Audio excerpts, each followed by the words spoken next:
In this episode, we're exploring how to move beyond brainstorming and actually bring your business ideas to life. Margot Bushnaq, founder and CEO of BrandBucket, shares practical advice on turning ideas into action, building momentum with small wins, and overcoming common roadblocks that stop many entrepreneurs before they even start. If you're ready to stop dreaming and start doing, this episode will give you the push you need. Let's dive in.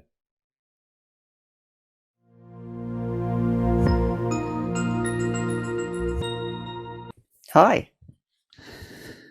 What are we talking about today? Making your business ideas a reality. Fun. Yeah, bridging the gap between idea and execution.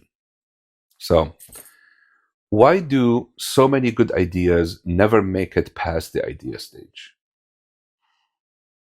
Building a business is very hard and takes a lot of skill sets that usually one person does not have. So you not only have to have a great idea, you need to be a team player. You need to realize your own strengths and weaknesses. And you need to realize that you have to work with people and share and build together. Too many people are in it for the solo glory. And the people that do that are diamonds and they don't exist. You know, it's very, very, very rare. Yeah. Most businesses that don't have that solo founder glory are because they work well with people. Or the business doesn't work with the most businesses that don't have that solo founder glory are built by people who are good team players. Yeah. What are the first real actions someone should take after validating their idea? Get a name. Yeah. Yeah. It's very difficult to bring on a team of people only to have the letdown of maybe this idea isn't going to succeed. So there really is value in, if you are working alone, getting it as far as you can with your strengths to get further validation and possibly even your first customer. Get it on your own. Yeah. And then at that point, it's much easier to grow your team, to grow your support system, to figure out what you're going to need to make your life easier so you're not working 15 hours a day. Yeah. Speaking of working 15 hours a day, how can someone avoid getting overwhelmed at the start of execution? If you're really passionate about something, you're not going to get overwhelmed. What you will get is burnt out if you are so excited and so laser focused and you don't put your head up to breathe every so often and stop and see if you're on the right track and to get validation along the way. Because usually you're going and you have a great idea and you just start working on that idea, even though you got a validation on idea A. If you pivot into B, sometimes you're so excited by the thing that you don't stop to get validation for that idea and you keep going. Yeah. And when customers don't like that piece, you're going to get burnt out. You need to just take a breather every so often and make sure that every kind of new direction you take, you've run by somebody. Yep. How important is it to create a roadmap or action plan early on? Not that important. Roadmaps and action plans are for after you've established a customer base. But early on, it's just the original idea, making sure it resonates, getting your first customer, your first person to pay you money for solving their problem. That one, you take that particular problem, build it out as best as you can. And then at that moment, you can build a roadmap. Okay. So what should someone focus on first? Here's your options. Be very careful. Branding, product, audience, or something else? Not branding. Branding comes when it's time to grow. Product first. It's a mixture of product and audience. The product has to fit the audience. And then the branding follows the audience. So whatever you choose to name, whatever you choose to have as your logo, whatever voice you want to have, if you want to be playful, if you want to be serious, if you want to be international, you need to know, I mean, all of your brand needs to speak to who your customers are going to be. Mm-hmm.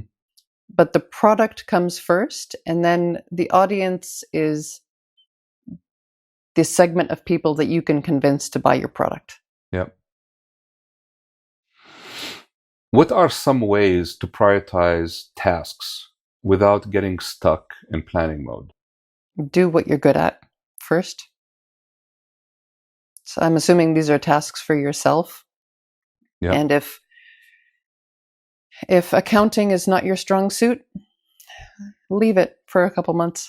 And find help later. Just go forward as far as you can with your own skills. Okay. So perfection, the concept of building without perfection. I know that is a very tough one for entrepreneurs, but why is it important to build a minimum viable product, as we call it, an MVP, Mm-hmm. instead of waiting to perfect everything? Imperfect products get the most feedback. If you build a perfect product, your customers are going to be dead silent. They're going to be completely happy, and they're never going to tell you that what you built is perfect. If you build something missing a feature, if you build something missing an obvious feature, or if you build something buggy, they will tell you about it. And that's an opportunity to actually connect with them and get more feedback. So you would consider that to be the value add of having an MVP versus building the perfect product up front. Yeah, if you build a product, if you know that if I have one feature, so therefore I obviously need a second feature, build just the first one. And more than likely, you'll have the customer come forward and say, well, when are you going to build the second one? And not only will you know that they're thinking along the same lines of you, which is validation, they will feel special when you do release the second one, almost as if you're building it for them. Yeah. What mindset shift needs to happen when moving from dreaming to doing? Risk. You need to understand that every minute that you put forward in doing could be worth nothing at the end of the day. Your lifestyle needs to support that. You can't just go all in on something if you can't support yourselves otherwise. And you need to risk your own ego. If it fails, it doesn't mean you're a failure. You took a chance, and it's something to be proud of, and you can start again on something different or a different take on the same idea. Yeah. But to actually start doing is very, very scary. It's looking out over a cliff with a parachute on and hoping that up to that moment you've prepared yourself and packed your parachute right. Yeah. to jump off. Yeah. Can you share an example of a simple version of a product that worked well early on? Twitter. Twitter was a very simple interface with a text box and a way to find people and follow people and to have them follow you. And it had no obvious problem that it was solving. And it grew. It let people define the product. It was so flexible and so minimal that people could use it to solve their own problems in many different ways. Yeah, very true. Very true. Yeah, I heard from, I'm not sure if this is actually correct. Maybe we need to validate, but Twitter originally was like a communication tool for truck drivers, that there was like needed to be very short and very concise, or is built as a way to be able to manage like transportation. And then it ended up pivoting into what we know as Twitter today, I think. But anyway, we can cut this whole thing out if it's not true. All right. Resources and support. What kind of resources should a new founder be seeking at this stage, the stage of basically starting to build their product? You need resources where you are not skilled. If you don't know how to code, you need a coder. If you do know how to code, but you don't know how to write marketing language, you need a writer. So you need to identify what skills you are lacking and find appropriate resources. Find the right partners and the right resource to help you. Yeah. Yep. How important is mentorship or community when you're trying to get your idea off the ground? Mentorship can make a big difference, but it's very hard to come by.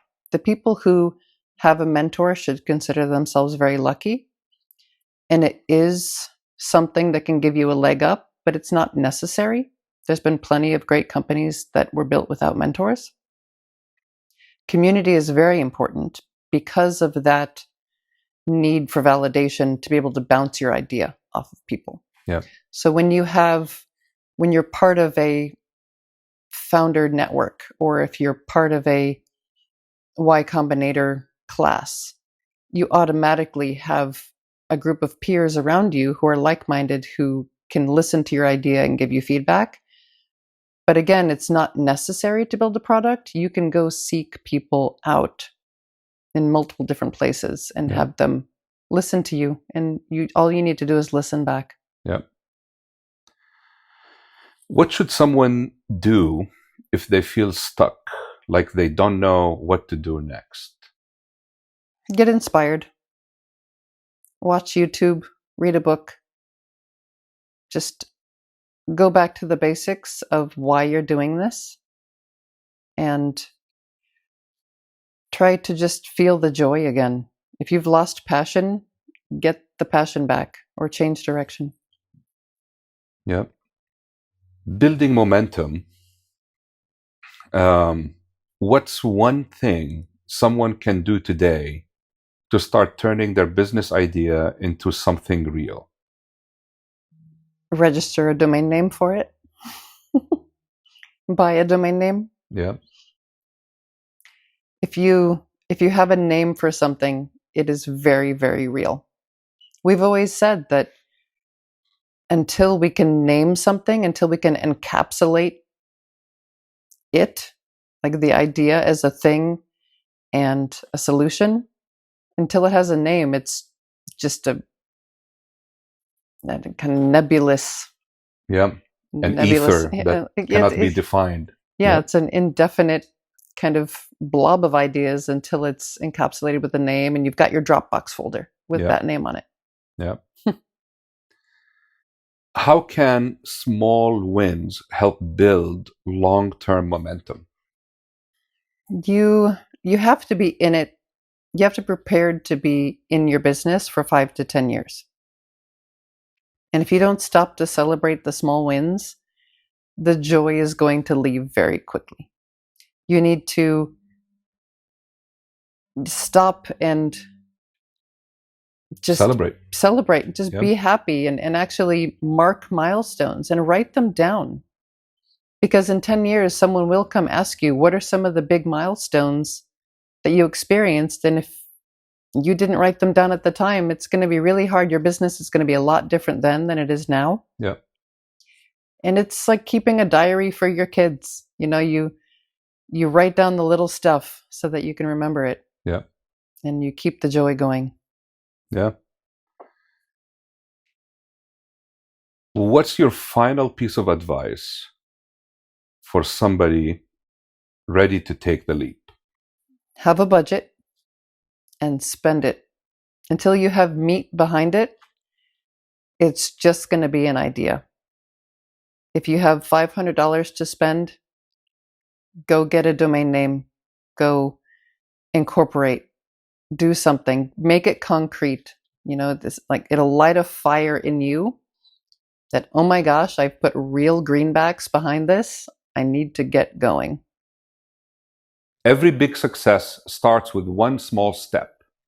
And if you're ready to take that first step today, head over to brandbucket.com to explore thousands of curated, brandable business names that can help turn your idea into a real market-ready brand. Don't let that next big idea sit on the shelf. Make it real, make it memorable, and make it yours. Thanks for watching, and we'll see you in the next episode.